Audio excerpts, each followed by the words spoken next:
Pengawasan aparat keamanan terhadap kegiatan dakwah Islam sudah di masjid-masjid disebar intel-intel, ya kan, untuk menginteli umat Islam sudah dilaksanakan.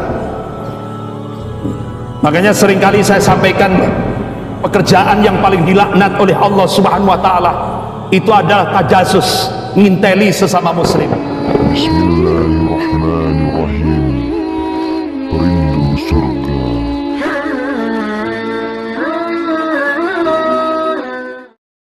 Bapak-bapak, ibu-ibu, saudara-saudari yang dirahmati Allah, sempat dimuat di harian Republika hari Selasa 17 Desember 2002. Ini yang kita bahas di pondok kami. Waktu itu kita hadirkan pengamat intelijen Angkatan Darat, yaitu Kolonel Purnawirawan Herman Ibrahim. Kita kaji bersama. Jadi Amerika memunculkan misi propaganda rahasia. Yang pertama, ingin mendiskreditkan dan meruntuhkan pengaruh masjid dan lembaga-lembaga pendidikan Islam. Yang kedua, Amerika ingin mendirikan sekolah, lembaga-lembaga pendidikan Islam yang dibiayai langsung oleh Amerika. Jadi kan aneh ini, Pak.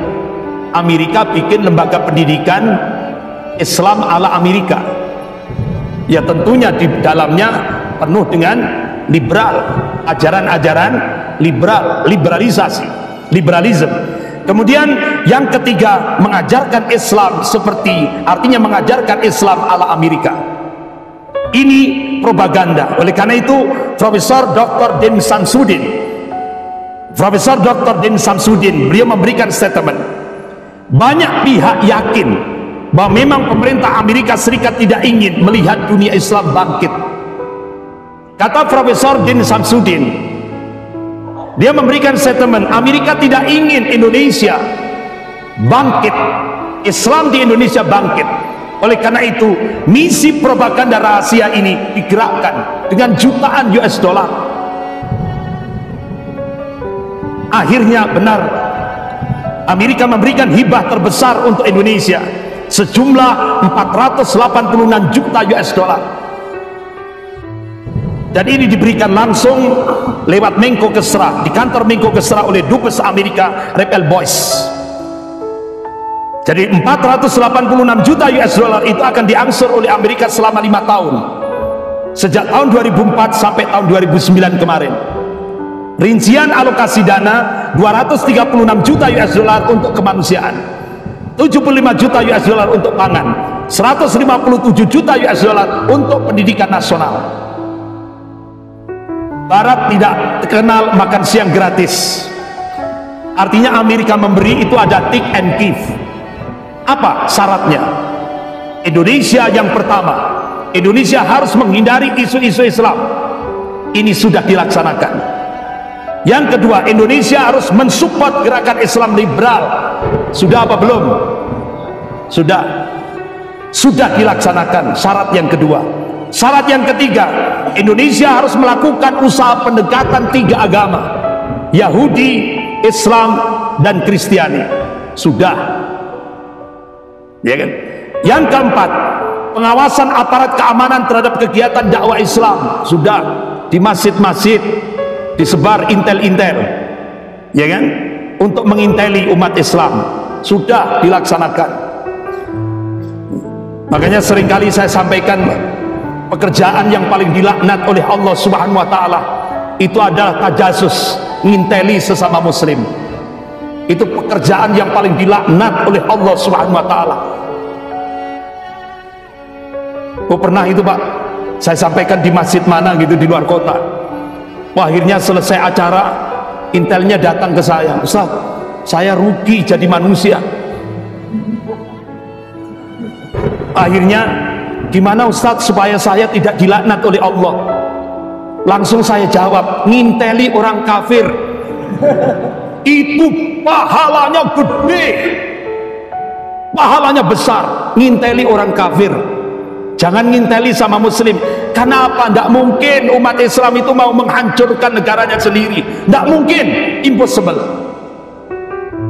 Karena kalau kita berbicara Indonesia adalah Islam, pilar Indonesia itu ada 2, Islam dan TNI. Itu pilarnya Indonesia. Oleh karena itu Amerika, Pak paham. Kalau menghancurkan TNI tidak mungkin solid.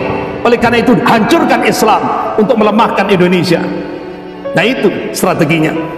Kemudian yang kelima, menjadikan masjid sebagai tempat ritual saja.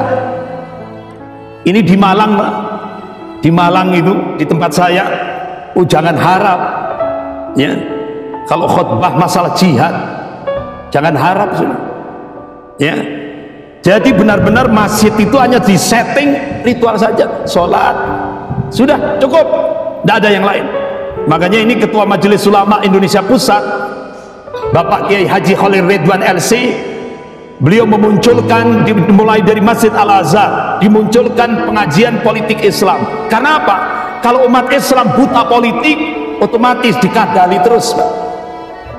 Oleh karena itu jangan umat Islam jangan buta politik, tapi bukan politik praktis, high politik, yaitu amar ma'ruf nahi mungkar, high politik, bukan politik praktis. Yang keenam, menggantikan mata pelajaran agama Islam dengan pelajaran pendidikan moral atau kepribadian, dan ini sudah dilaksanakan oleh Indonesia, yaitu yang sekarang ini mata pelajaran PKN itu porsinya lebih gede dari pelajaran agama. Makanya sekarang SMP SMA pelajaran agama cuma 2 jam, iya kan? Satu minggu itu cuma 2 jam. Kalau mahasiswa 2 SKS. Jadi itu permintaan Amerika. Jadi permintaan syaratnya kalau menerima dolar, syaratnya 6 ini harus dilaksanakan oleh Indonesia. Kalau enggak akan dikasih. Akhirnya artinya apa? Amerika menginginkan pendidikan agama di lembaga pendidikan nasional itu tahap demi tahap akan dikikis habis. Artinya Amerika menginginkan generasi Indonesia generasi sekuler. Itu yang diinginkan oleh Amerika. Oleh karena itu seringkali Menteri Agama kita seringkali ngelus dada, ayo tambah pelajaran agama di lembaga-lembaga pendidikan nasional. Karena apa? Mudaratnya lebih besar.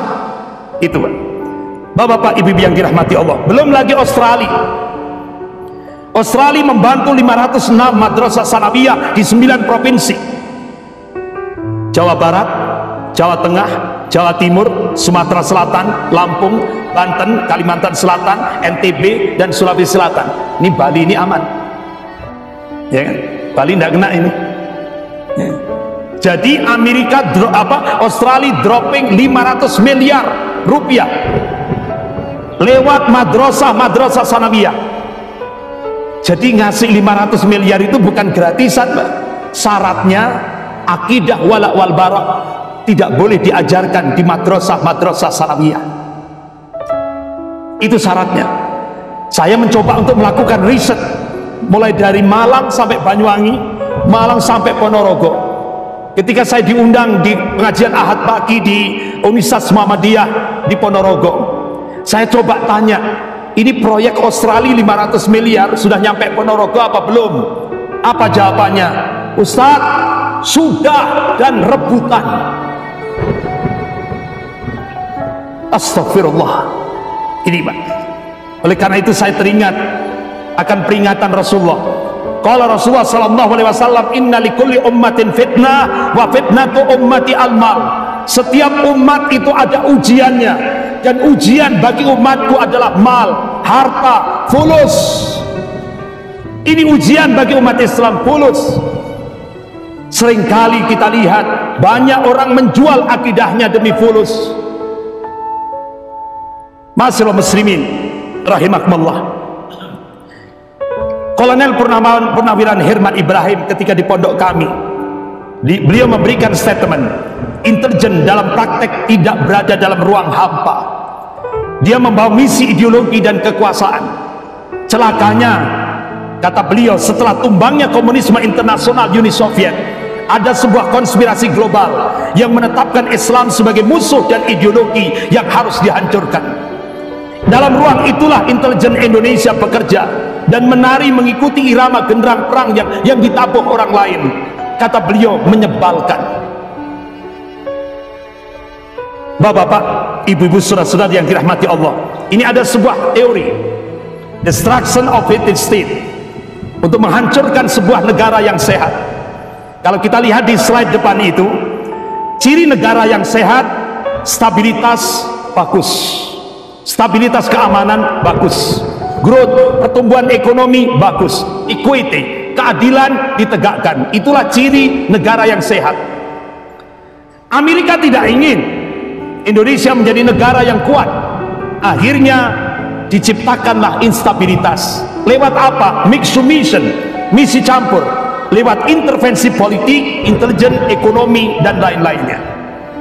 Akhirnya muncullah instabilitas. Akhirnya apa yang terjadi? No growth, no acceleration. Tidak ada pertumbuhan dan tidak ada percepatan pembangunan. Oleh karena itu, yang ditunggu-tunggu Amerika adalah Sinterklas, dewa penolong. Amerika akan jadi dewa penolong. Akhirnya kita dijebak oleh jebakan hutang, privatisasi, pasar bebas, dan sebagainya dan sebagainya. Itu adalah